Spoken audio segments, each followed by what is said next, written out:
उल्टा कुआं गगन में, तिसमें जरे चिराग, तिसमें जरे चिराग, बिना रोगन बिन बाती, 6 ऋतु बहार मास, रहत जरते दिन राती।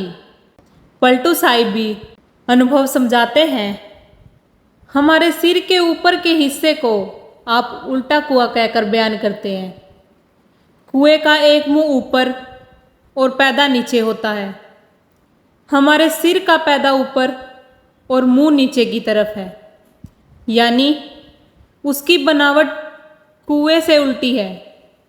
आप फरमाते हैं कि जब हम 9 द्वारों से ख्याल को निकालकर आंखों के पीछे इकट्ठा करेंगे तो हम उस उल्टे कुएं के अंदर आ जाएंगे। उस जगह हर एक के अंदर एक जोत जल रही है।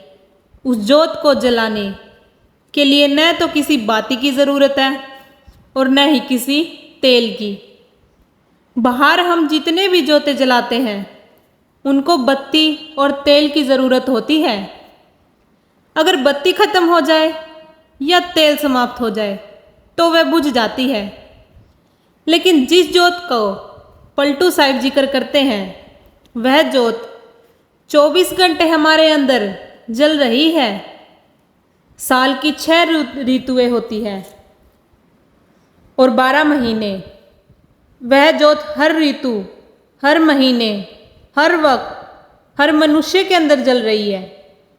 स्वामी जी महाराज फरमाते हैं, बसो तुम आए नैन में, सिमट कर एक यह होना, दुई यह दूर हो जावे, दृष्टि जोत में धरना। अगर हम अपने तवज्जो 9 द्वारों से समेटकर आँखों के पीछे इकट्ठी कर ले तो हम द्वैत से निकलकर एकता में आ जाते हैं और उस जोत के दर्शन करने के काबिल हो जाते हैं। जब तक हमारी तवज्जोएं या ध्यान दोनों आँखों के द्वारा बाहर की ओर फैल रहा है, हम द्वैत में फंसे हुए हैं। जब ख्याल को समेटकर आँखों के पीछे इकट्ठा करते हैं तो हम एकता में आ जाते हैं। फिर हमें इस नुक्ते पर उस जोत के दर्शन होते हैं। हजरत ईसा ने बाइबल में इसी का जिक्र किया है, आँख शरीर का उजाला है। इसलिए अगर तू एक आँख वाला हो जाए तो तेरा सारा शरीर प्रकाश से भर जाएगा। भाव है कि अगर तुम अंदर की आँख खोल लो और अपने ख्याल को तीसरे तिल पर एकाग्र कर लो तो तुम्हारा सारा शरीर प्रकाश से भर जाएगा। गुरु नानक साहिब भी यही उपदेश देते हैं, अंतर जोत निरंतर बाणी, साचे साहिब सिउ लिवलाई। हर एक मनुष्य के अंदर वह जोत जल रही है। उस जोत के अंदर से एक बहुत मीठी और सुरीली आवाज़ निकल रही है। जो उस जोत के दर्शन करता है और उस वाणी की सुरीली आवाज़ को सुनता है, उसका दुनिया से मोह या प्यार निकल जाता है और उस मालिक से प्यार पैदा हो जाता है। हम सबको मालूम है कि जितने हमारे धार्मिक स्थान हैं, क्या गुरुद्वारा, क्या मस्जिद, क्या मंदिर, क्या गिरजा, सबके अंदर हम जोत जलाते हैं और घंटे या शंख जैसी आवाज़ पैदा करते हैं।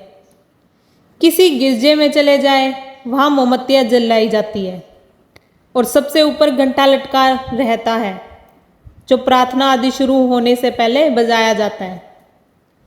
इसी तरह बौद्ध मंदिरों में भी हमेशा जोत जलाई रहती है, जिसे वे अखंड जोत कहते हैं और जिसे कभी बुझने नहीं देते। लेकिन जिस अखंड ज्योत की ओर महात्मा बुद्ध ने इशारा किया है वह तो हम सबके अंदर है। उनके मंदिरों में बिगुल वगैरह भी बजाए जाते हैं। जैनियों और हिंदुओं के मंदिरों में भी जोत जलाई जाती है और घंटे बजाए जाते हैं। इसी तरह गुरुद्वारे में आरती के समय जोत जलाई जाती है, घंटे, शंख, नगाड़े बजाए जाते हैं। मुसलमानों की मज़ारों पर रात का चिराग जलाते हैं।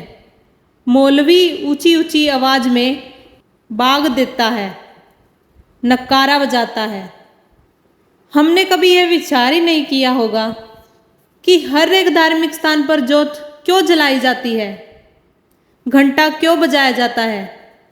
असल में ऋषि मुनियों, संत महात्माओं, पीर पैगंबरों ने समझाया था कि हमारा शरीर ही सबसे बड़ा और असली गुरुद्वारा, मंदिर, मस्जिद या गिरजा है, और इस शरीर के अंदर जो जल रही है और शब्द की आवाज़ हो रही है, यानी जो शुरू शुरू में घंटे और शंख जैसी सुनाई देती है।